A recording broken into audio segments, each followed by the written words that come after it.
Everyone, welcome to আইবাজ। দুনিয়া যেন আবারও টইটুম্বুর একরাশ নতুন চমক, বিতর্ক এবং আবেগ নিয়ে। আর সেই সব খবর আমি অনুভা আপনাদের জানাবো আইবাজের আজকের এপিসোডে। শুরুতেই জানাবো আমাদের ঢালিউড এবং টলিউডের সবচেয়ে আলোচিত খবর।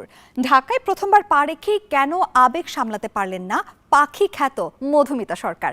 ভোর 4টায় ঘুম ভেঙে দিন শুরু করা পিয়া জান্নাতুলের কঠোর রুটিনের আসল গোপন গল্পটাই বাকি। সঙ্গে নাজিফা তুষির নতুন কাজের ব্যস্ততা আর অভিনয় পেরিয়ে এবার পরিচালকের চেয়ারে আজমেরি হক বাঁধন। এত সব খবর নিয়ে হাজির আমাদের প্রথম সেগমেন্ট সিনেবাজ। পাখি নামটি শুনলেই যাদের চোখে ভেসে ওঠে এক টিভি সিরিয়ালের মুখ, সেই মধুমিতা সরকার এবার প্রায় কেঁদেই ফেললেন ঢাকার এক সংবাদ সম্মেলনে। কিন্তু কেন? মধুমিতা সরকার প্রথমবারের মতো ঢাকায় চলচ্চিত্রে অভিনয় করতে যাচ্ছেন। পরিচালক মোহাম্মদ ইকবালের নতুন সিনেমা গুলশানের চামেলিতে কেন্দ্রীয় চরিত্রে দেখা যাবে তাঁকে। রাজধানীর এক 5 তারকা হোটেলে হয়ে গেল ছবিটির জমকালো মহরত। আমি এতটা ভালোবাসা পেয়ে অনেক অনেক অনেক অনেক আপ্লুত। Thank you so much. অনেক ভালো হবে এই ছবিটা, কারণ এতটা পজিটিভিটি দিয়ে, এতটা ভালো এনার্জি দিয়ে আমরা শুরু করছি। এর থেকে ভালো আর কি হতে পারে? আপনাদের সবার শুভেচ্ছা এবং ভালোবাসা দিয়ে শুরু হচ্ছে, আর সবার এত আশীর্বাদ পাচ্ছি, এটা ভালো হবেই হবে। স্বামী দেবমালা চক্রবর্তীকে নিয়ে প্রথমবার বাংলাদেশে পা রাখা মধুমিতা সেখানে আবেগ সামলাতে পারেননি। তিনি বলেন, এত ভালোবাসা, এত ইতিবাচক শক্তি নিয়ে কাজ শুরু করাটা তার কাছে অভাবনীয় এক অভিজ্ঞতা। আর এত আশীর্বাদ পেয়ে সিনেমাটা ভালো না হয়ে পারে না বলেও মনে করেন মধুমিতা। মানে এর থেকে ভালো অভিষেক তো হতে পারে না। মানে আমি এতগুলো ক্যামেরা, এতগুলো মুখ, এত মানুষ, আর এত মানুষের মুখে যে হাসিটা দেখতে পাচ্ছি, এটা আমার কাছে অনেক অনেক বড় পাওনা। আর এই প্রথম ভিজিটটা আমি কখনো ভুলবো না। আমি যেন নতুন পরিচয় একটা পাই আপনাদের সবার ভালোবাসা দিয়ে, আর এই ছবিটা দিয়ে যেন আমি একটা নতুন পরিচয় পাই, সেটা আমার কাছে একটা বড় ধাপ হবে। কারণ আপনারা 10-12 বছর ধরে আমাকে পাখি হিসেবে চেনেন, আমি চাইবো যেন আপনারা আমাকে চামেলি হিসেবে চেনেন। প্রায় 10-12 বছর ধরে বাংলাদেশের দর্শক তাকে চেনেন বোঝেনা সে বোঝেনা সিরিয়ালের পাখি চরিত্রে। কিন্তু এবার তিনি চান দর্শক তাকে নতুন পরিচয়ে গ্রহণ করুক। মডেলিং, র‍্যাম্প, টেলিভিশন, সিনেমা, আইন পেশা আর পারিবারিক দায়িত্ব, একসাথে এত কিছু সামলানো চারটিখানি কথা নয়। মডেল, অভিনেত্রী ও আইনজীবী পিয়া জান্নাতুল সম্প্রতি সামাজিক মাধ্যমে জানিয়েছেন, ব্যস্ততা এত বেড়েছে যে ভ্রু ঠিক করারও সময় মেলে না তার। তবে ভোর 4টার রুটিন হঠাৎ তৈরি হয়নি। ধাপে ধাপে বদলেছে তার সকাল। আগে উঠতেন 8টায়, তারপর 7টা, এরপর 6টা। কাজের চাপ বাড়ার সাথে সাথে জেগে ওঠার সময়ও এগিয়ে এসেছে ক্রমাগত। আর এখন দিনের সব কাজ শেষ করতে ভোর 4টাতে উঠে পড়েন তিনি। সম্প্রতি একাধিক নতুন কাজে তার ব্যস্ততা আরও বেড়েছে। আর সেই কারণেই শৃঙ্খলাকেই নিজের সাফল্যের মূল চাবিকাঠি বলে মনে করেন এই অভিনেত্রী। আন্তর্জাতিক চলচ্চিত্র উৎসবে প্রশংসা কুড়ানোর পর এবার দেশের দর্শকদের সামনে আসছে নাজিফা তুষি অভিনীত mini series Annie. Abdullah Mohammad সাদের পরিচালনায় নির্মিত এই সিরিজ মুক্তি পাবে আইস্ক্রিন প্ল্যাটফর্মে। এদিকে দেখা যাবে রায়হান রাফির নতুন অতিপ্রাকৃত থ্রিলার আন্ধারেও, যেখানে তার সহশিল্পী থাকছেন সিয়াম আহমেদ ও চঞ্চল চৌধুরী। ইতোমধ্যে প্রকাশ পেয়েছে তার কিছু লুক, আর এতেই বাড়িয়ে দিয়েছে সিনেমাটির প্রতি দর্শকদের আগ্রহ। তাই বলা যায়, একদিকে আন্তর্জাতিক মানের কন্টেন্ট, অন্যদিকে বাণিজ্যিক ঘরানার বড় সিনেমা। দুই ধারার কাজেই সমানভাবে নিজেকে মেলে ধরছেন নাজিফা তুষি। অভিনয়ের পাশাপাশি এবার নির্মাতার পরিচয়েও দেখা যেতে পারে আজমেরি হক বাঁধনকে। জানা গেছে, নিজের জীবনের অভিজ্ঞতা থেকে অনুপ্রাণিত একটি গল্প নিয়ে সিনেমা নির্মাণের পরিকল্পনা করছেন তিনি। দীর্ঘ কেরিয়ারে ব্যক্তিগত সংগ্রাম, সম্পর্কের টানাপোড়েন আর এক নারীর লড়াই, এসব অভিজ্ঞতাই হতে পারে তার গল্পের ভিত্তি। মজার ব্যাপার হলো, বাঁধন এখন গুলশানের চামেলিতে অভিনয় করছেন মধুমিতার সঙ্গে। তাহলে কি অভিনয়ের পাশাপাশি পরিচালনার প্রস্তুতিও চলছে সমান্তরালে? প্রশ্নটা থেকেই যাচ্ছে। অভিনেত্রী বাঁধনের পর নির্মাতা বাঁধনও কি একইভাবে দর্শকদের মুগ্ধ করতে পারবেন? নেটফ্লিক্সের নতুন ওয়েব সিরিজ মুসাফির ক্যাফেতে বিক্রান্ত ম্যাসির অনবদ্য অভিনয় আর পাহাড়ি আবহের প্রেম কিভাবে দর্শকের মন জয় করে নিচ্ছে, সম্পর্কের নিঃশব্দ পরিবর্তন আর আবেগের গভীর হিসেব নিকেশ জানতে চলুন দেখে নেওয়া যাক আইবাজ এক্সপ্লেইনার। এক কাপ কফি, একটা পাহাড়ি ক্যাফে আর দুটো ভালোবাসা, কোনোটাই ভুল ছিল না, শুধু সময়টা আলাদা ছিল। নেটফ্লিক্সের মুসাফির ক্যাফে এই সহজ সত্যিটা দিয়েই দর্শকের বুকে জায়গা করে নেয়। দিব্যপ্রকাশ দুবের উপন্যাস থেকে নেয়া এই ৮ পর্বের সিরিজে চন্দর এক সফটওয়্যার ইঞ্জিনিয়ার, যার মনের কোণে লুকিয়ে আছে পাহাড়ে নিজের একটি ক্যাফে খোলার স্বপ্ন। বিয়ের সম্বন্ধ সূত্রে দেখা হয় সুধার সঙ্গে। তিনি একজন ডিভোর্স লয়ার, যে পেশাগত অভিজ্ঞতা থেকেই বিয়ের প্রতি সন্দিহান। তবু দুজনের মধ্যে গড়ে ওঠে এমন এক টান যা কোনো নাটকীয় প্রেমপত্র নয়, বরং রোজকার কথোপকথন আর ছোট ছোট মতের অমিল দিয়ে বোনা। বছর কয়েক পর দুজনের পথ আলাদা হয়ে যায়। চন্দর মুসৌরিতে খোলে তার স্বপ্নের ক্যাফে, আর সেখানেই তার জীবনে আসে প্রীতি, শান্ত, ধীর স্থির, ভিন্ন ধরনের এক ভালোবাসা নিয়ে। এই সিরিজের সবচেয়ে বড় জাদু হলো এটা প্রেমকে জয় পরাজয়ের অঙ্কে ফেলে না। চন্দর আর সুধার সম্পর্কটা বিশ্বাসযোগ্য এই কারণেই যে সেখানে বড় কোনো চমক নেই, আছে শুধু দুজন মানুষের একসঙ্গে বড় হয়ে ওঠার গল্প। সুধা চরিত্রটা প্রথাগত প্রেম কাহিনীর নায়িকাদের থেকে অনেকটাই আলাদা। নিজের ক্যারিয়ার আর নীতির প্রশ্নে সে কখনোই আপোষ করে না, যদিও তার জেদি মাঝে মধ্যে সম্পর্কে দূরত্ব তৈরি করে দেয়। অতীত আর বর্তমানের মধ্যে সিরিজটা এমন এক সাবলীলভাবে যাতায়াত করে যে আবেগের সুতোটা কখনোই ছিঁড়ে যায় না। সবচেয়ে বড় কথা, এটা দর্শককে কারো পক্ষ নিতে বাধ্য করে না, বরং বোঝায় একটা ভালোবাসা মানুষকে বদলে দেয়, আর আরেকটা দেয় স্থিরতা আর নিরাময়। এই আবেগিক পরিণতিবোধই সিরিজের সবচেয়ে বড় শক্তি। মুসৌরির কুয়াশা ঢাকা পাহাড় আর আঁকা বাঁকা রাস্তার দৃশ্যায়ন চোখে লেগে থাকার মতো, আর নীল অধিকারীর কোমল আবহ সঙ্গীত আবেগের মুহূর্তগুলোকে বাড়িয়ে তোলে বাড়াবাড়ি ছাড়াই। বিক্রান্ত ম্যাসি আবারও প্রমাণ করেন কেন তিনি নির্ভরযোগ্য। চন্দরের দ্বিধা, তার প্রথম প্রেম ধরে রাখা আর নতুন জীবন আঁকড়ে ধরার টানাপোড়েন তিনি ফুটিয়ে তোলেন কোনো বাড়তি নাটকীয়তা ছাড়াই। বেদিকা পিন্টো আর মহিমা মাকুয়ানা দুজনেই নিজেদের চরিত্রে এত সত্যি যে বিক্রান্তের সঙ্গে দুজনের রসায়নই আলাদা করে বিশ্বাসযোগ্য। তবে পুরো সিরিজটাই যে নিখুঁত তা কিন্তু বলা যাবে না। কিছু জায়গায় গল্পের গতি অকারণে টেনে লম্বা করা মনে হয়, আর সুধা প্রীতির চরিত্র দুটো মাঝে মধ্যে যতটা গভীরভাবে আঁকা উচিত ছিল ততটা হয়নি। কোথাও কোথাও তাদের সিদ্ধান্তের পেছনের কারণটা স্পষ্ট হয়ে ওঠেনি। তারপরও মুসাফির ক্যাফে একটা বৃষ্টি ভেজা বিকেলের আরামদায়ক কফির মতোই।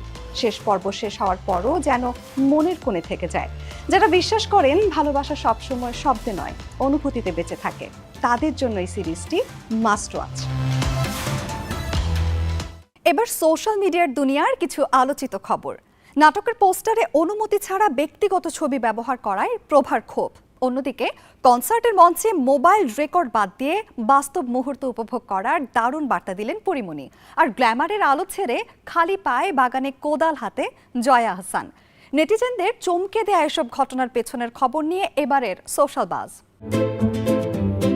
সম্প্রতি ওটিটি প্ল্যাটফর্ম বঙ্গ লুক অ্যালাইক নামে একটি নাটকের প্রচার চালাচ্ছিল, যেখানে অভিনয় করেছেন মোশাররফ করিম, সাদিয়া জাহান প্রভা, চিত্রলেখা গুহ আর সাইদুর রহমান পাভেল। প্রকাশিত একটা পোস্টারে ব্যবহার করা হয় প্রভার এমন একটি ব্যক্তিগত ছবি যেটির সঙ্গে নাটকের গল্পের কোনো সম্পর্কই নেই। বিষয়টি নজরে আসতেই ক্ষোভ প্রকাশ করেন অভিনেত্রী। তার কথায়, পেশাদার কাজের ক্ষেত্রে এমন আচরণ গ্রহণযোগ্য নয়। কারো ব্যক্তিগত ছবি সম্মতি ছাড়া ব্যবহার করা ঠিক নয়। এটা প্রভার প্রথম অভিজ্ঞতা নয়। এর আগেও একবার তিনি অভিযোগ তুলেছিলেন একটি ট্রাভেল এজেন্সি তার অনুমতি ছাড়া ছবি ভিডিও ব্যবহার করেছে। তখন তিনি বলেছিলেন, ভারতের ঐশ্বরিয়া রায়ের মতো তারও ইচ্ছা আছে আইনি পদক্ষেপ নেয়ার, যাতে আমাদের দেশেও শিল্পীদের ছবি সুরক্ষার আইন তৈরি হয়। তবে এবার ফলাফল হয়েছে দ্রুত। বঙ্গ কর্তৃপক্ষ পোস্টারটি সরিয়ে নতুন একটি পোস্টার প্রকাশ করে, যেখানে নাটক থেকেই প্রভার একটি লুক ব্যবহার করা হয়েছে। সম্প্রতি একটি অনুষ্ঠানে স্মারক হস্তান্তরের পর দর্শকদের করতালি দেওয়ার ইশারা দেন পরিমণি, কিন্তু লক্ষ্য করেন মুহূর্তটা হৃদয় ধারণ না করে সবাই ব্যস্ত মোবাইলের স্ক্রিনে সেটি বন্দী করতে। করতালির বদলে সবার হাতই তখন ক্যামেরার রেকর্ডিং বাটনে। এই দৃশ্য দেখে মাইক্রোফোন হাতে নিয়ে আবেগঘন কণ্ঠে পরিমণি বলেন, এসব ভিডিও একদিন ডিলিট করে দিলে সব শেষ হয়ে যাবে। তার ভাষায়, জীবনে একটি করতালি অনেক বড় ব্যাপার। জীবনটাকে উদযাপন করাই সবচেয়ে বড় মুহূর্ত। সবাই মোবাইল হাতে শুধু ডলার উদযাপন করলে সেই ডলার একদিন ফুরিয়ে যাবে, কিন্তু জীবন উদযাপন করা কখনো ফুরাবে না। ডিজিটাল যুগে বাস্তব মুহূর্ত উপভোগ না করে শুধু রেকর্ডিং এর যে প্রবণতা, সেটার বিরুদ্ধেই যেন এই বার্তা দিলেন পরিমণি। দুই বাংলার জনপ্রিয় অভিনেত্রী জয়া আহসান পর্দায় গ্ল্যামারাস হলেও বাস্তব জীবনে মাটির কাছাকাছি একজন মানুষ। নিজের বাড়ির আঙিনায় নিয়মিত ফল সবজি চাষ করেন তিনি। জমি তৈরি থেকে গাছের পরিচর্যা সব করেন নিজের হাতে। সম্প্রতি ছড়িয়ে পড়া একটি ভিডিওতে দেখা যায়, মেকআপহীন সাদামাটা পোশাকে খালি পায়ে কোদাল চালিয়ে বাগানের মাটি তৈরি করছেন তিনি। সহযোগীর সঙ্গে মিলে গোবর সার মেশাচ্ছেন আর ফাঁকে ফাঁকে পরিচয় করিয়ে দিচ্ছেন বাগানের জবা আর ঘুমন্ত জবা সহ নানা গাছের সঙ্গে। এই কৃষিকাজ জয়া আহসানের নতুন কোনো শখ নয়, বরং দীর্ঘদিনের অভ্যেস। এক সাক্ষাৎকারে তিনি বলেছিলেন, নিয়মিত জিমে যাওয়া হয় না তার, বরং মাঠে সবজি চাষ করেন। দরকার হলে কোদাল দিয়ে মাটি কোপানোর কাজও নিজেই করেন। শুটিং এর আগে আলাদা করে শরীর চর্চা করলেও বাগানের এই পরিশ্রমই তাকে সারা বছর ফিট আর সুস্থ রাখে বলে জানান তিনি। অর্থাৎ ব্যাপারটা স্রেফ একটা ভাইরাল ভিডিও নয়, এটা তার দীর্ঘদিনের জীবনযাপনেরই একটি অংশ। বিটাউনের সবচেয়ে আলোচিত খবর, বিয়ের মাত্র 6 মাসেই কি ভাঙনের মুখে র্যাপার বাদশার সংসার? মুখ খুলেছেন তার স্ত্রী ঈশা রিখি। অন্যদিকে রামায়ণের ট্রেলার আসতেই 2 ভাগে বিভক্ত দর্শক। ইয়াশকে নিয়ে কেন এত বিতর্ক? সেই সাথে ওটিটিতে ইক্কার তোলপাড় আর নাচের মহড়ায় আহত রশ্মিকা মান্দানা। বিয়ের মাত্র 6 মাস, এর মধ্যেই কি ভাঙনের মুখে র্যাপার বাদশার সংসার? সোশ্যাল মিডিয়া জুড়ে এমন গুঞ্জন ছড়িয়ে পড়তে শুরু হয়েছে তুমুল আলোচনা। তাহলে কি সত্যিই সম্পর্কে ফাটল ধরেছে, নাকি সবটাই নিছক গসিপ? দীর্ঘ নীরবতার পর অবশেষে মুখ খুলেছেন পাঞ্জাবি অভিনেত্রী ঈশা রিখি। তিনি স্পষ্ট জানিয়েছেন, ব্যক্তিগত জীবন নিয়ে অযথা জল্পনা না ছড়ানোর অনুরোধ করেছেন এবং ইঙ্গিত দিয়েছেন, বাইরে যা শোনা যাচ্ছে তার সবটাই বাস্তব নয়। যদিও সম্পর্কের বর্তমান অবস্থা নিয়ে বিস্তারিত কিছু বলেননি তিনি, ফলে গুঞ্জন পুরোপুরি থামেনি, বরং ভক্তদের কৌতূহল আরও বেড়েছে। এখন সবার নজর, এই জুটি কি নিজেরাই সব প্রশ্নের উত্তর দেবেন, নাকি রহস্য আরও ঘনীভূত হবে? এবার আসে বছরের অন্যতম আলোচিত সিনেমা রামায়ণের খবরে। বহুদিনের অপেক্ষার পর প্রকাশ পেয়েছে নীতিশ তিওয়ারি পরিচালিত এই মেগা প্রজেক্টের ট্রেলার। আর ট্রেলার প্রকাশের কয়েক ঘন্টার মধ্যেই সোশ্যাল মিডিয়ায় শুরু হয়েছে প্রশংসা আর সমালোচনার লড়াই। বিশাল বাজেট, হলিউড মানের ভিজুয়াল ইফেক্ট, ব্যাকগ্রাউন্ড স্কোর এবং গ্র্যান্ড প্রেজেন্টেশন অনেক দর্শকের মন জয় করেছে। তবে সবচেয়ে বড় বিতর্ক তৈরি হয়েছে রাম চরিত্রকে ঘিরে। রণবীরের লুক আর তার স্ক্রিন প্রেজেন্স এবং চরিত্র উপস্থাপন নিয়ে নেটিজেনদের মতামত একেবারেই বিভক্ত। কেউ বলছেন এটি হতে পারে তার ক্যারিয়ারের সেরা পারফরমেন্স, আবার কেউ মনে করছেন পৌরাণিক চরিত্রের সঙ্গে তার উপস্থিতি পুরোপুরি মানানসই নয়। মুক্তির আগেই এমন আলোচনা কিন্তু ছবিটির প্রতি দর্শকের আগ্রহ আরো কয়েক গুণ বাড়িয়ে দিয়েছে। ওটিটিতে এবার রেকর্ড করছে আদালত ভিত্তিক সিনেমা ইক্কা। মুক্তির মাত্র 15 দিনের মধ্যেই ছবিটি ছড়িয়ে গেছে 2 কোটিরও বেশি ভিউ।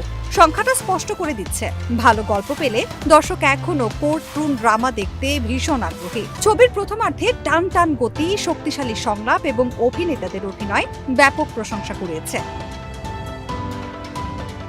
তবে দ্বিতীয়ার্ধ নিয়ে দর্শকদের মধ্যে দেখা দিয়েছে মতভেদ। অনেকের মতে ক্লাইম্যাক্স আরো শক্তিশালী হলে ছবিটি অন্য মাত্রা পেত, আবার অন্যদের দাবি শেষ পর্যন্ত উত্তেজনা ধরে রাখতেই সফল হয়েছে ইক্কা। সব মিলিয়ে সিনেমাটি এখন ওটিটির অন্যতম আলোচিত কন্টেন্ট। আর সব শেষে দুঃসংবাদ রশ্মিকা মান্দানার ভক্তদের জন্য। মাইশা সিনেমার একটি গানের নাচের মহড়া চলাকালীন হিপে গুরুতর চোট পান এই জনপ্রিয় অভিনেত্রী। চিকিৎসকদের পরামর্শ অনুযায়ী আগামী 6 সপ্তাহ তাকে সম্পূর্ণ বিশ্রামে থাকতে হবে, ফলে স্বাভাবিকভাবেই শুটিং সূচিতে পরিবর্তনের সম্ভাবনা তৈরি হয়েছে। যদিও নির্মাতারা এখনো মুক্তির তারিখ পরিবর্তনের ঘোষণা দেননি, তবে রশ্মিকার সুস্থতার উপরই এখন অনেক কিছু নির্ভর করছে। এদিকে ভক্তরা সোশ্যাল মিডিয়ায় দ্রুত আরোগ্য কামনা করে হাজারো শুভেচ্ছা বার্তা দিচ্ছেন। এখন দেখার বিষয় এই অপ্রত্যাশিত চোট মাইশার মুক্তির সময়সূচিতে ঠিক কতটা প্রভাব ফেলে, নাকি সব বাধা কাটিয়ে নির্ধারিত সময়ে বড় পর্দায় আসবে ছবিটি।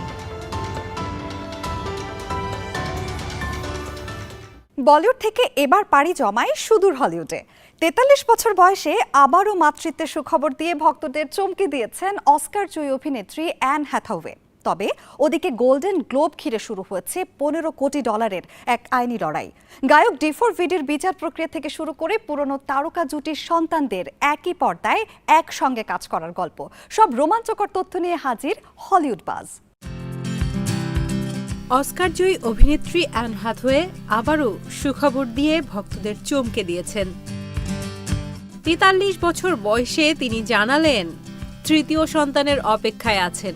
ইনস্টাগ্রামে সাদা পোশাকে বেবি বাম্প দেখিয়ে পোস্ট করে ক্যাপশনে লেখেন, বেবি আই অ্যাম ইয়োর্স। পোস্টটি প্রকাশের আধা ঘন্টার মধ্যেই ৮ লাখের বেশি লাইক পড়ে আর শুভেচ্ছার বন্যায় ভরে যায় মন্তব্যের ঘর। স্বামী অ্যাডাম সুলমানের সঙ্গে অ্যানের ইতিমধ্যে 2 ছেলে জোনাথন ও জ্যাক। সুখবরটি এমন এক সময় এলো যখন the devil wears Prada 2, mother Mary ও দ্য ওডিসি সহ একাধিক বড় সিনেমা নিয়ে ব্যস্ত সময় পার করছেন তিনি। এদিকে মর্যাদাপূর্ণ গোল্ডেন গ্লোব পুরস্কারকে ঘিরে শুরু হয়েছে নতুন আইনি লড়াই।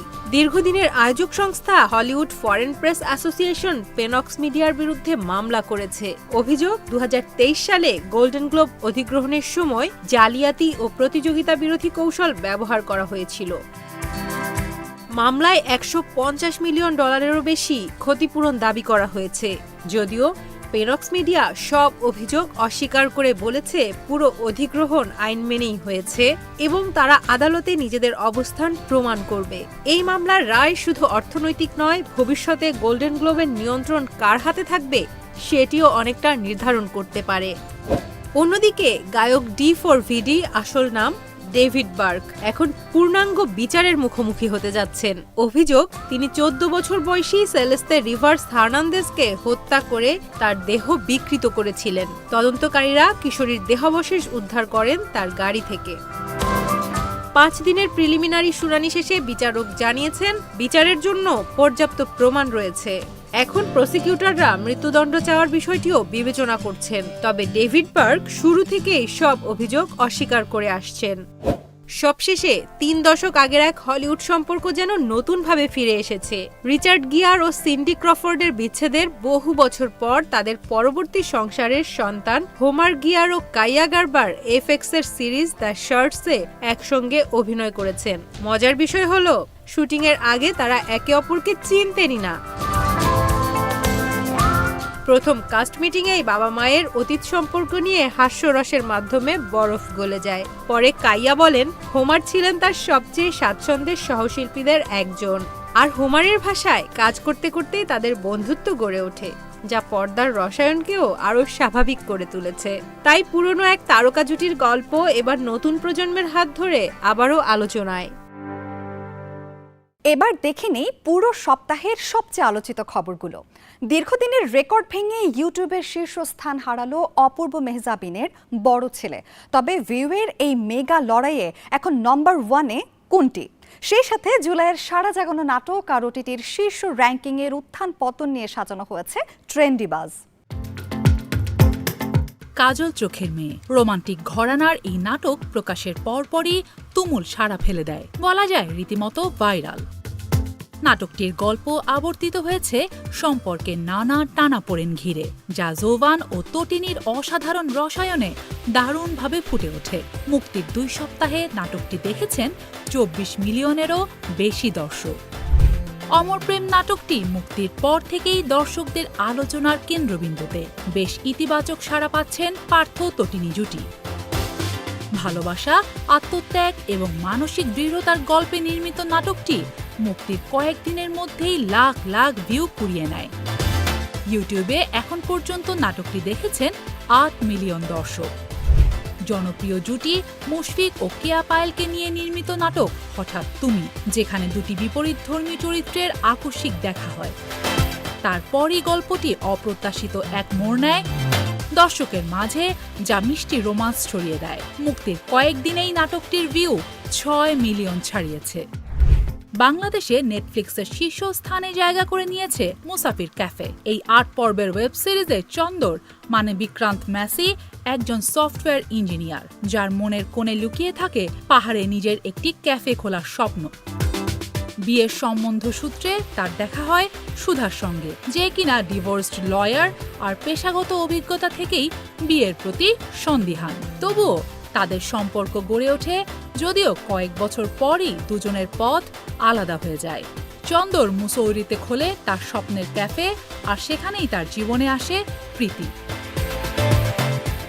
শান্ত, ধীর স্থির, ভিন্ন ধরনের এক ভালোবাসা নিয়ে রোমান্টিক আবহের এই সিরিজ এরই মধ্যে বাংলাদেশি দর্শকের মন জয় করে নিয়েছে।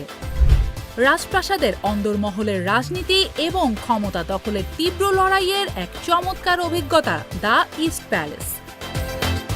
এরই মধ্যে ওটিটি র্যাঙ্কিংয়ের দ্বিতীয় স্থানে উঠে এসেছে এই কে ড্রামা। প্রতিদ্বন্দ্বিতায় বিভক্ত এক রাজত্বের পটভূমিতে তৈরি এই ওয়েব সিরিজটির জাঁকজমকপূর্ণ নির্মাণ এরই মধ্যে দর্শকদের বেশ প্রশংসা কুড়িয়ে নিয়েছে। তারকাদের নিয়ে কারাগারের মতো এক কঠিন পরিবেশে ছেড়ে দেওয়া হয়, যেখানে টিকে থাকতে হলে কঠিন সব দৈনিক টাস্ক সম্পূর্ণ করতে হয়। টেলিভিশন রিয়েলিটি সিরিজের আমেজে নির্মিত লক আপ এরই মধ্যে নেটিজেনদের তুমুল আলোচনায় রয়েছে। দীর্ঘদিন ধরে ইউটিউবে শ্রেষ্ঠত্ব ধরে রেখেছিল অপূর্ব ও মেহজাবিন অভিনীত নাটক বড় ছেলে, তবে এরই মধ্যে শীর্ষ ভিউয়ের এই রেকর্ড ওলটপালট হয়ে গেছে। ইউটিউবে সর্বাধিক দেখা বাংলা নাটকের তালিকায় এখন ১ নম্বরে রয়েছে নিলয় আলমগীর ও জান্নাতুল সুমাইয়া হিমি জুটির শ্বশুরবাড়িতে ঈদ। স্ত্রীকে নিয়ে প্রথমবার শ্বশুরবাড়িতে ঈদ করতে যায় এক যুবক, আর তাকে কেন্দ্র করেই এগিয়ে যায় গল্প। নাটকটি দেখেছেন ৭৪ মিলিয়ন দর্শক। দ্বিতীয় স্থানে রয়েছে জনপ্রিয় এই জুটিরই আর একটি নাটক, শিরোনাম মামার বাড়ি। গ্রামীণ পটভূমিতে পারিবারিক সম্পর্ক, জমির ভাগকে কেন্দ্র করে নানা হাস্যকর ঘটনার মধ্য দিয়ে এগিয়ে যায় নাটকটির গল্প। ইউটিউবে এটি দেখেছেন ৬২ মিলিয়ন দর্শক। এদিকে ৫৮ মিলিয়ন ভিউ নিয়ে তৃতীয় স্থানে নেমে এসেছে অপূর্ব ও মেহজাবিনের আলোচিত নাটক বড় ছেলে। বিদায় নেওয়ার আগে চলুন এক নজরে দেখে নিই আগামী সপ্তাহে ওটিটি দুনিয়ায় ঠিক কি নতুন কন্টেন্ট মুক্তি পেতে যাচ্ছে, যা আপনার ওয়াচ লিস্টে রাখা মাস্ট। আজকের পুরো পর্বে আমাদের সঙ্গে থাকার জন্য অসংখ্য ধন্যবাদ। আবার দেখা হবে আগামী সপ্তাহে নতুন সব গসিপ আর গ্ল্যামার নিয়ে। ততদিন ভালো থাকুন, সুস্থ থাকুন এবং চোখ রাখুন আইবাজে। আগস্টের দ্বিতীয় সপ্তাহে ওটিটি দুনিয়ায় থাকছে দুর্দান্ত সব সিনেমা আর সিরিজ। অ্যানিমে প্রেমীদের জন্য আসছে ওসামু তেজুকার বিখ্যাত মাঙ্গা থেকে নির্মিত animated cinema the ribbon hero, যেখানে স্যাফায়ার লড়বে তার প্রিয়জনদের বাঁচাতে। অন্যদিকে অস্কার মনোনীত পরিচালক মাইতে আলবার্ডির Mexican docudrama a child of my own ফুটে উঠবে সামাজিক চাপের এক করুণ বাস্তবতা। একটু হালকা বিনোদন চান? ৯৩ মিনিটের কমেডি ছবি ডোন্ট সে গুড লাক নিয়ে আসছে নেটফ্লিক্স। মেলানি লিনোস্কি, ম্যাক্স গ্রিনফিল্ড, স্টেফানি বিয়াত্রিজ ও সানি স্যান্ডালের মতো তারকাদের নিয়ে তৈরি এই সিনেমা হতে যাচ্ছে গ্রীষ্মকালের সেরা বিনোদন। আর ব্রাজিলের জনপ্রিয় সিরিজ সিন্টোনিয়ার ফ্যানদের জন্য আসছে spin off crime drama Nando between two worlds. গল্পে দেখা যাবে ক্ষমতায় আসার ৫ বছর পর সার্বিয়ায় নির্বাসিত জীবন কাটাচ্ছে নন্দো, কিন্তু তার কিশোরী মেয়ে ব্রুনিনহা বাড়ি থেকে পালিয়ে গেলেও ফের ব্রাজিলে ফিরতে বাধ্য হয়। শেষ পর্যন্ত পুরনো অপরাধের সাম্রাজ্য নাকি পরিবার, এই দুটির মধ্যে চূড়ান্ত এক পথ বেছে নেওয়ার মতো অগ্নি পরীক্ষায় পড়ে সে। বিশ্ব চলচ্চিত্রের এই তালিকায় আরও থাকছে ফিলিপিনো ছবি this that and everything in between, German romantic cinema my best friend his girlfriend and me এবং Spanish comedy to the max, যেখানে বেতো তার কর্পোরেট চাকরি ছেড়ে একাই নতুন এজেন্সি শুরু করার রোমাঞ্চকর ঝুঁকি নেয়। এবার আসা যাক সিরিজের কথায়। ফুটবল প্রেমীদের জন্য আসছে ৩ পর্বের স্পোর্টস ডকুমেন্টারি মরিনহো, যেখানে দেখা যাবে বিখ্যাত ম্যানেজার হোসে মরিনহোর ক্যারিয়ারের নানা অজানা গল্প। এছাড়াও দক্ষিণ আফ্রিকা থেকে আসছে টান টান ড্রামা সিরিজ উমথেথো। থ্রিলার প্রেমীদের উত্তেজনার পারদ বাড়াতে প্রাইম ভিডিওতে ফিরছে রিচার সিজন 4। বিখ্যাত লেখক লি চাইল্ডের গন টুমরো উপন্যাস অবলম্বনে এটি নির্মিত। গল্পে দেখা যাবে নিউ ইয়র্কের সাবওয়ে ট্রেনের এক ঘটনা থেকে জ্যাক রিচার্ড জড়িয়ে পড়ছে উচ্চ পর্যায়ের এক প্রাণঘাতী ষড়যন্ত্রে। সবশেষে ছোট পর্দায় বুদ্ধির লড়াই নিয়ে ফিরছে কৌন বানেগা ক্রোড়পতির সিজন 18। এবার আর শুধু মুখস্থ বিদ্যা নয়, ইস বার সোচনা পারেগা থিম নিয়ে প্রতিযোগীদের দিতে হবে তীব্র চিন্তাশক্তি ও বিশ্লেষণের পরীক্ষা।